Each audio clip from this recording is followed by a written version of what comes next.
Sauda a amada igreja com a paz do Senhor. Amém. Para mim é um motivo de alegria. Como diz o salmista, alegrei-me quando me disseram, vamos à casa do Senhor.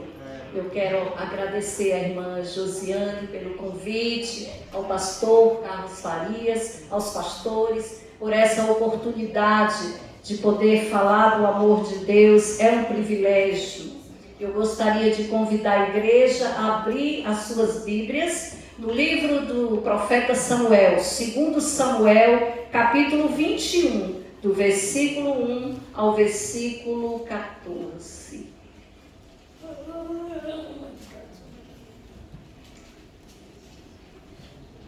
O apóstolo Paulo escreveu um hino lá em Romanos capítulo 11, que eu sou apaixonada por esse hino que ele escreveu, que diz assim: ó profundidade das riquezas, tanto da sabedoria como da ciência de Deus, quão insondáveis são os seus juízos e quão inescrutáveis os seus caminhos. Porque quem compreendeu o intento do Senhor? Ou quem foi seu conselheiro? Ou quem lhe deu primeiro a ele, para que lhe seja recompensado? Porque dele, por ele e para ele são todas as coisas. Glória, pois, eternamente a ele. Amém. Os irmãos encontraram? 2 Samuel, capítulo 21, do versículo 1 ao versículo 14. Tem como subtítulo Fome em Israel e a sua causa. E houve em dias de Davi uma fome de 3 anos, de ano em ano. E Davi consultou ao Senhor, e o Senhor lhe disse: é por causa de Saul e da sua casa sanguinária, porque matou os gibeonitas. Então chamou o rei os gibeonitas e lhes falou: ora, os gibeonitas não eram dos filhos de Israel, mas do resto dos amorreus. E os filhos de Israel lhes tinham jurado.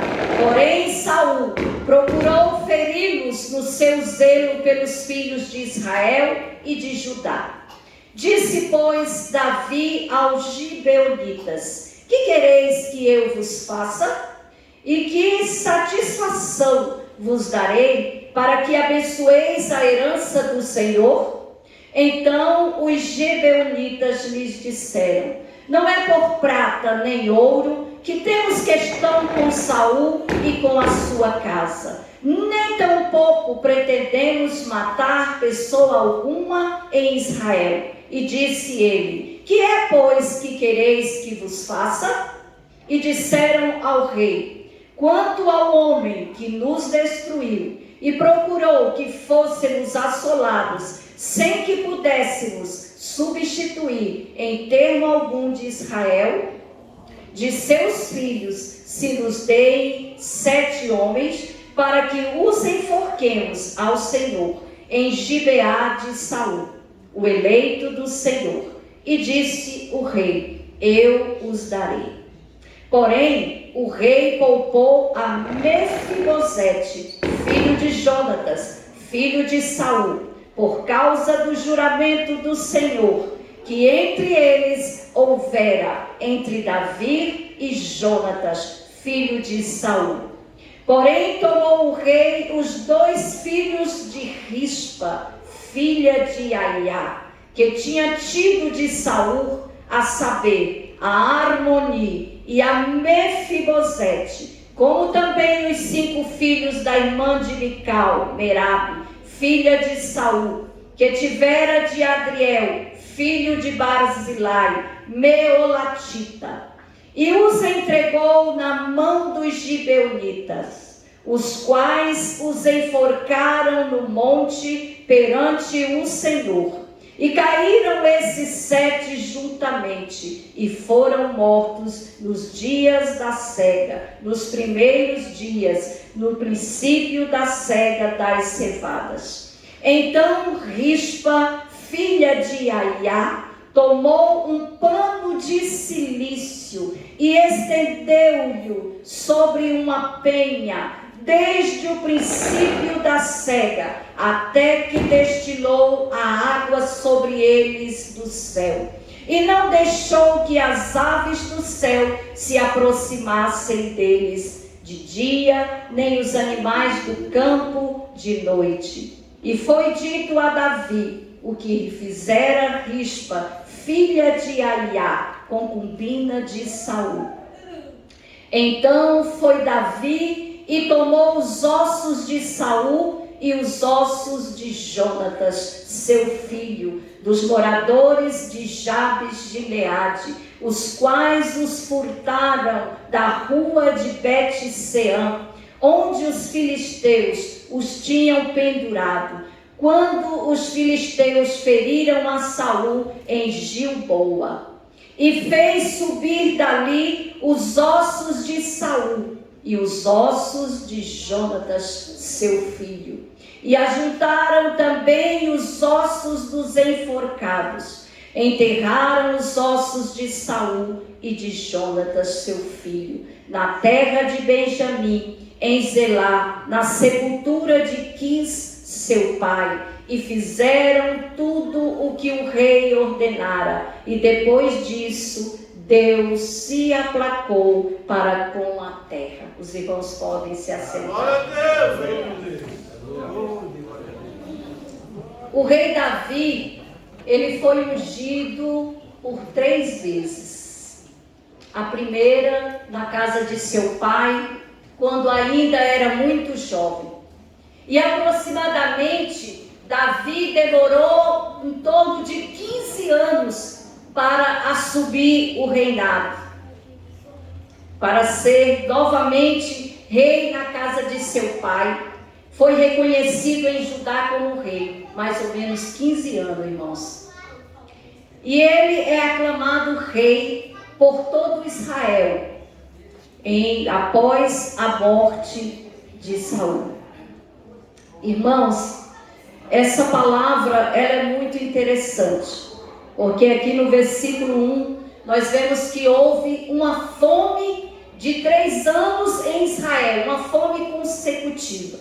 E quando se fala em fome, a palavra está falando do juízo de Deus. Quando Deus tira a chuva, tira o alimento, é porque Deus estava trazendo juízo ao povo de Israel. E Davi se incomodou com aquilo. E a palavra vai nos dizer que o rei Davi foi perguntar ao Senhor. E o Senhor disse para Davi que era por causa de uma aliança que havia sido quebrada pelo rei Saul. Essa aliança, se nós formos lá para Josué, capítulo 9, a palavra vai nos dizer de um pacto, de uma aliança que foi formado com os gibeonitas. E que Saul, ele começou a perseguir, e a ordem era para que destruísse todos os povos gibeonitas, inclusive os que estavam próximos da nação de Israel. E Saul, ele descumpriu uma ordem, um pacto que foi compactuado entre Josué e o povo de Gibeão. A palavra vai nos dizer que Josué, ele não consultou ao Senhor sobre esse acordo que ele fez com os gibeonitas. Chegaram aqueles homens como se fosse de uma terra muito distante. A palavra vai dizer que eles chegaram com seus vestidos espedaçados, esfarrapados, os sapatos ruídos, o pão bolorento, o pão duro, o pão velho, o vinho já roto. E ali eles moravam ali próximo da nação de Israel, mas eles enganaram a Josué. Olha a importância, irmão, de nós observarmos os pactos, as alianças. Temos que observar com quem nós fazemos aliança.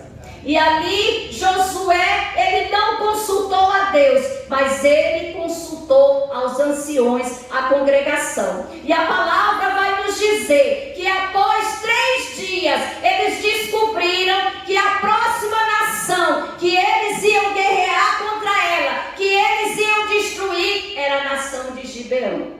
E eles descobriram que aqueles homens eram daquela nação. Quando Josué trouxe aqueles homens de volta diante de si, a palavra vai nos dizer que eles disseram que a fama de Israel era conhecida em todas as nações e que eles ouviram falar de quanto Deus deu livramento para Josué e a nação de Israel contra Ai e contra Jericó. Aleluia.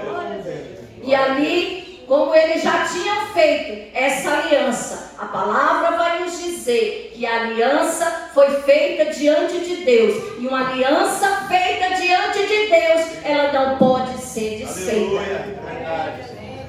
Glória a Deus. E ali, Josué falou com aqueles homens que eles passariam a ser rachadores de lenha e pegassem águas dos poços para a congregação, para o povo de Deus. E ali Josué deu a palavra que livraria aquela nação, que daria até a sua vida por aquela nação. O que é isso? Se a nação estiver correndo risco de morte, que eles dariam, o povo de Israel, a sua vida por aquela nação. E quando Saul, no seu reinado, ele deu ordem para que destruísse toda aquela terra. E de repente começou a fome em Israel. E quando Davi foi consultar ao Senhor, o Senhor disse para ele que era por causa da aliança que Saul tinha quebrado com os gibeonitas.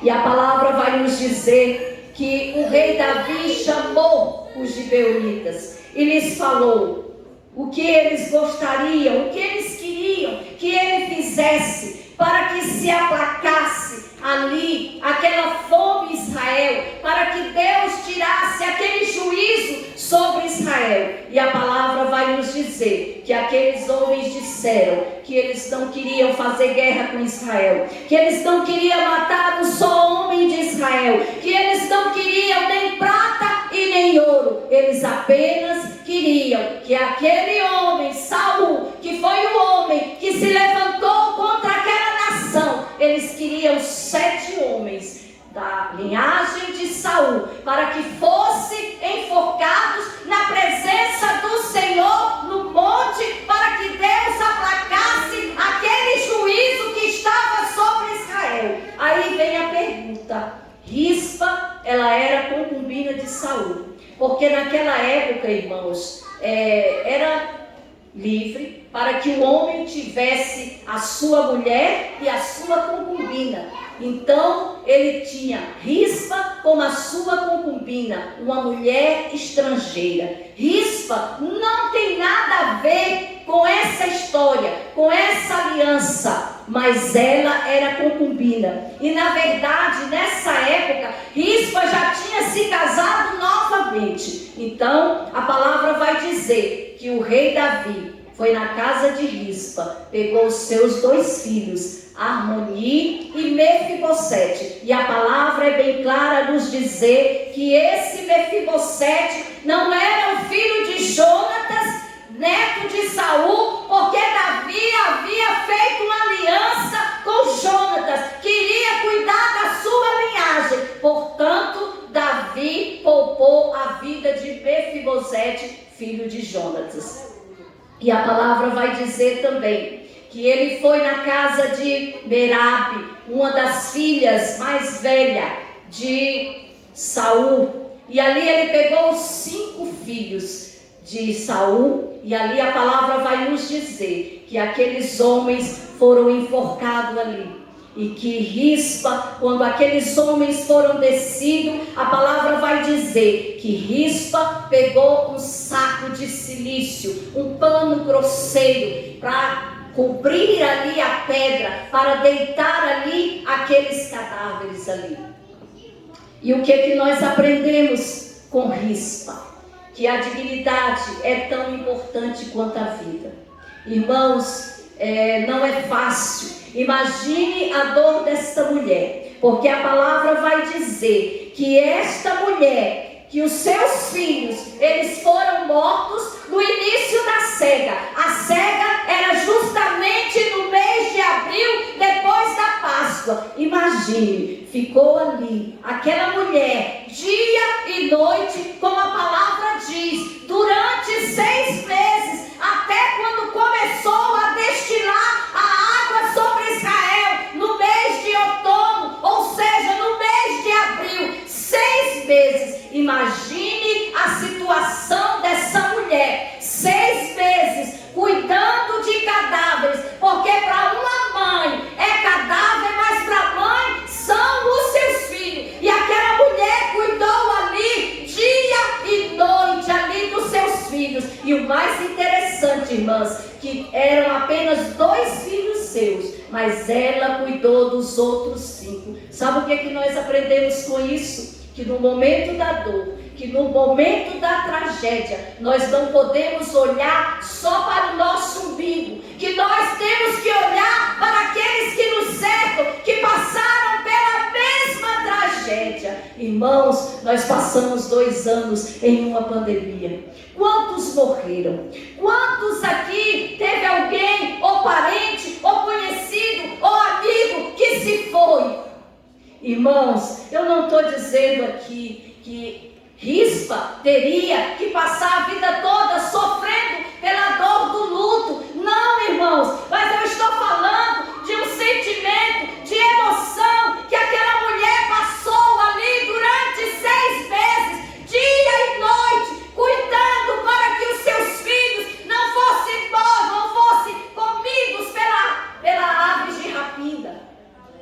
Cuidando da dignidade dos seus filhos. Em Deuteronômio diz que quando alguém é morto e não é enterrado, é como se fosse um traje, é como se fosse uma desonra para aquela família. O que Rispa fez aqui, ela cuidou da dignidade dos seus filhos, porque apesar de seu pai ter errado, Saul ter feito o que fez, quebrar uma aliança que foi feita diante do Senhor, ela disse para si mesma: os meus filhos não serão desgraçados na sua morte, os meus filhos serão dignos, serão enterrados com dignidade.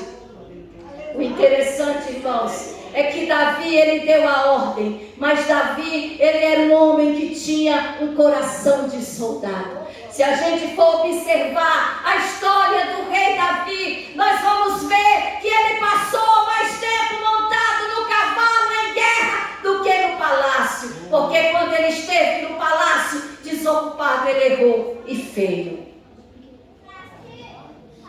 Diferente de Salomão, o seu filho, que teve um reinado de paz, Davi teve um reinado de guerra. Então Davi ficou 6 meses, irmãos, fora. E aquela mulher, ela não podia enterrar os seus filhos, porque era briga de dinastia, de nação contra nação. Ela teria que receber de Davi autorização para realizar o enterro dos seus filhos. Quantas vezes, irmãos, alguém chegou para Rispa e disse para ela: mulher, sai daí, os teus filhos já morreram, não tem mais jeito. Você, mulher, larga isso de mão, vai cuidar da tua vida. Quantos disseram: esta mulher está louca, esta mulher está numa depressão irreversível? Quantos falaram isso para Rispa? Mas Rispa continuou ali, enfrentando as aves de rapina, enfrentando as feras à noite, ali naquele monte, cuidando dos seus filhos, chorando pelos filhos.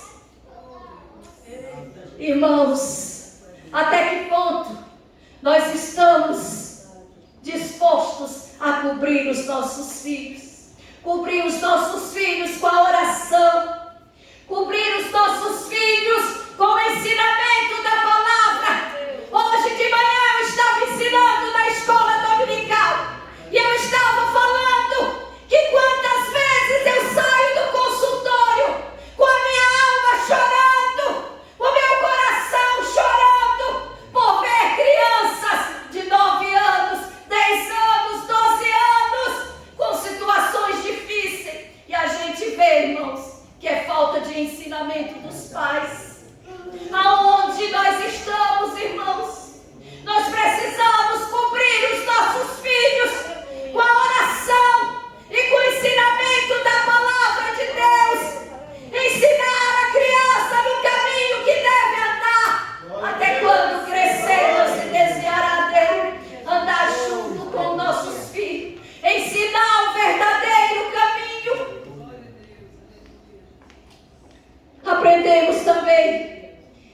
tempo de crise, as prioridades mudam.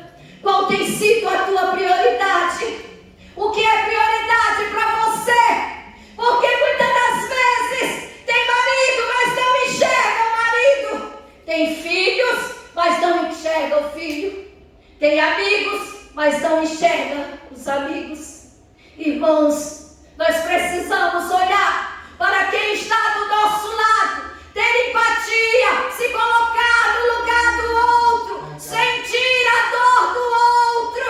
Essa mulher ensinou aqui, através dos seus atos, o desejo de se colocar no lugar do outro, o sentimento de empatia, porque dela só eram 2 filhos, mas ela cuidou dos 5 de Merabe.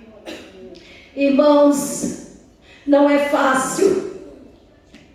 O que é que está na tua linha de frente? Quais são as tuas prioridades? O que é prioridade para você? Nós aprendemos aí diante de uma pandemia, mais ou menos 2 anos cerrado, aonde tinha carro, não podia sair, tinha dinheiro, não podia viajar. Aprendemos igrejas grandes, ministérios grandes, pastores de alto renome e pastores que estavam ali como ninguém nunca viu, no anonimato, tiveram a mesma proporção, tiveram a mesma experiência. E muitas das vezes, irmãos, eu olho para trás e vejo que não aprendemos nada.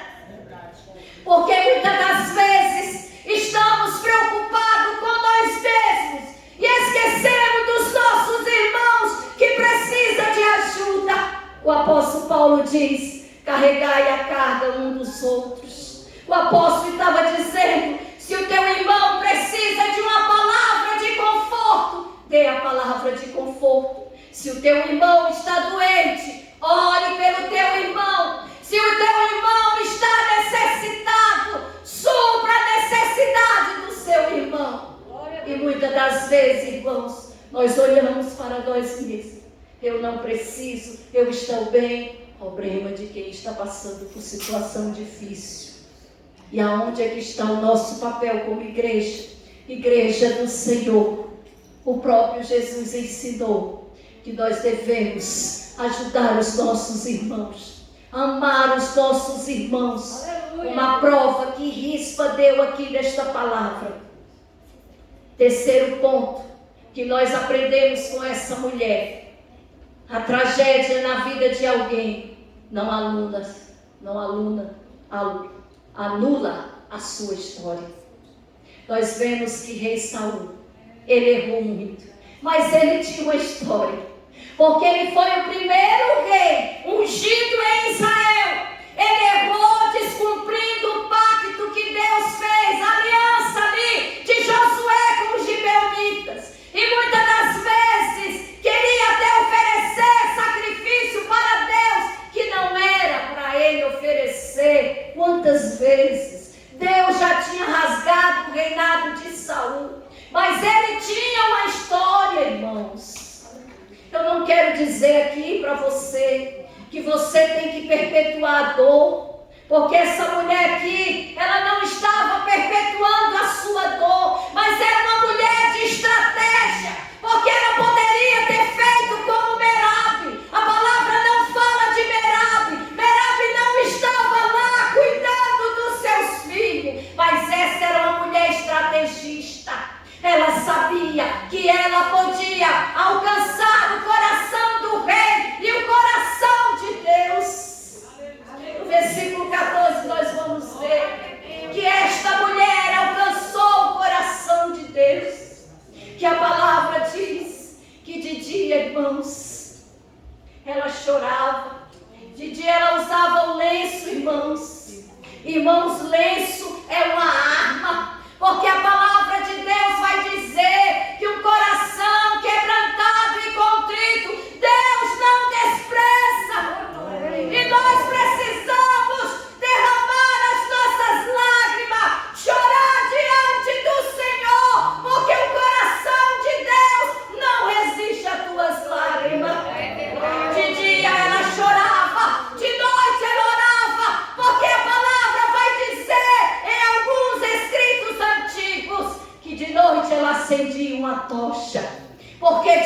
dia ela espantava as aves de rapina e de noite ela usava a tocha, porque o leão, a hiena, eles não atacam quando eles veem o fogo. Olha a estratégia dessa mulher, guardando ali os cadáveres dos seus filhos. Imagine, irmãos, passar todo esse processo de decomposição, de putrefação, mas estava ali, cuidando dia e noite. Quantos falaram, não adianta, mas aquela mulher persistiu, porque ela sabia que Deus podia mudar a sua história.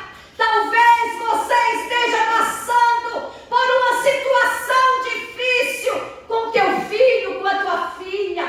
Muitas das vezes estão jogados na rocha por causa das drogas, do alcoolismo.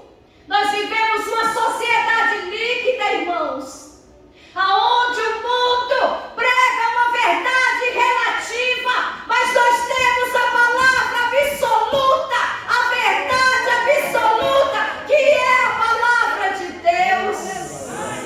Nós não podemos deixar o mundo influenciar as nossas crianças, os nossos adolescentes, os nossos jovens. E a única maneira, irmãos, é se dobrar diante do Senhor. Você tem uma arma poderosa, o lenço, o choro na presença do Senhor. Nós acabamos de cantar aqui. O choro pode durar uma noite, mas a alegria vem ao amanhecer. E Deus, Ele quer trabalhar na vida dos nossos filhos, irmãos. Nós temos que cuidar das nossas crianças, irmãos. A coisa não tem sido fácil. Nós vemos aí um mundo de inversão de valores, aonde não existe mais ética, não existe mais caráter, moral, mas nós que somos servos do Senhor, nós prezamos pela palavra, porque essa palavra ela ensina.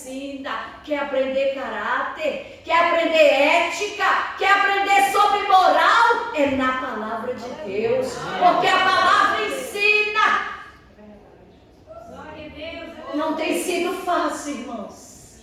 O mundo está aí se destruindo e nós precisamos influenciar o mundo através do Evangelho, através do ensinamento, da pregação do Evangelho genuíno, o Evangelho baseado na doutrina dos apóstolos. E ser persistente. Olha a persistência dessa mulher. E a palavra vai dizer, no versículo 11, que foi dito a Davi o que Rispa fizera, filha de Aiá, concubina de Saul.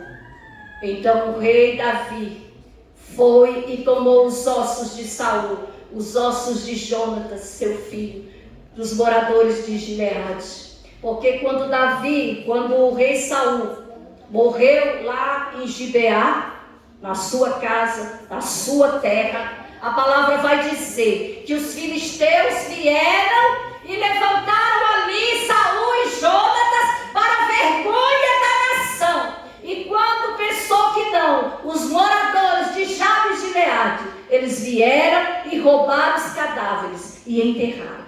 Olha o que essa mulher está ensinando para Davi. Porque a birra de Davi era tão grande com Saul que quando ele soube que Saul morreu, ele não foi buscar os ossos para fazer um enterro real. Glória ele não foi, irmãos.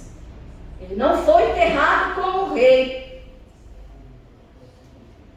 Mas aí a palavra vai dizer que quando ele soube, ele mandou buscar. E ali ele fez subir os ossos de Saul e os ossos de Jonatas, seu filho, e ajuntaram também os ossos dos enforcados, e enterraram os ossos de Saul e de Jonatas com honrarias real. Davi, ele esqueceu da história de Saul, porque Saul errou, mas a história ficou, irmãos. Quantas das vezes nós terminamos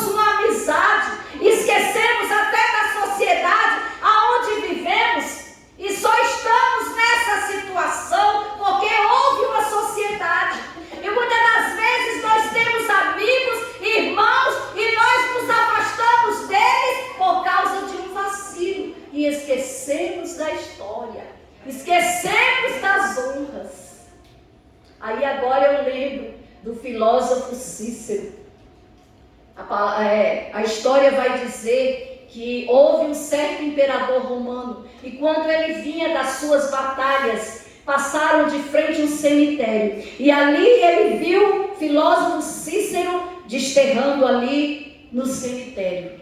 E aí ele mandou um dos seus servos ir lá perguntar o que aquele homem estava fazendo ali. E quando o seu servo chegou ali, que perguntou para o filósofo Cícero o que ele estava fazendo ali, ele disse que estava vendo a diferença do nobre, do plebeu, do rico, do pobre, do letrado, do iletrado, e viu que ali naquela situação todos eram iguais diante de Deus. Somos iguais diante de Deus. Não somos melhores do que ninguém. E mais do que você seja, você sempre precisa de alguém. E assim, Rispa demonstrou, deu uma lição no rei Davi. E a palavra vai dizer, irmãos, não foi por causa dos 7 jovens enforcados que Deus aplacou aquele juízo sobre Israel. A palavra diz aqui, na última linha aqui do versículo 14, a palavra diz assim: e fizeram tudo o que o rei ordenara. E depois disso, Deus se aplacou para com a terra. Deus se aplacou com a terra, porque havia uma mulher orando, intercedendo. De dia ela chorava, de noite ela orava pelos seus filhos. A palavra vai dizer, lá em Isaías 65, versículo 23, a parte B, que os nossos filhos não serão para perturbação, porque são semente dos benditos do Senhor e os seus descendentes com ele. O que eu quero dizer nesta noite para você, já estou terminando. Enquanto houver alguém com a lamparina na mão, com o joelho dobrado, porque as nossas maiores vitórias nós alcançamos é de joelho no chão e com a boca no pó e chorando diante do Senhor. Pode ser a situação que você estiver passando. Talvez a sua situação não seja favorável, mas enquanto você estiver com a lamparina na mão, Satanás ele vai rosnar, ele vai se levantar, ele vai piar, mas ele não vai tocar nos teus filhos, porque tem alguém com a lamparina na mão, tem alguém com o lenço na mão, espantando as aves de rapina e de noite orando ao Senhor, porque quando é pai, quando é mãe, não tem horário, é de dia, é de noite, é de madrugada, nós estamos levando os nossos filhos ao altar do Senhor. Esse é o segredo, irmãos. Essa é a palavra que o Senhor tem esta noite para nós. Uma mulher estrangeira, uma mulher que quase não era conhecida, mas o Evangelho de Cristo me encanta, porque a maioria das mulheres estrangeiras que não eram conhecidas foram abençoadas por Deus e chegou até nós esse Evangelho. Deus tem levantado mulheres intercessoras, mulheres de oração, para clamar dia e noite, para que o Senhor venha guardar a nossa casa, a nossa família. Que você continue com esse propósito de interceder pelos seus, interceder pelos seus irmãos, pela sua casa, pela sua família, para que o Senhor venha dar vitória. Eu agradeço a oportunidade e que Deus abençoe em nome de Jesus.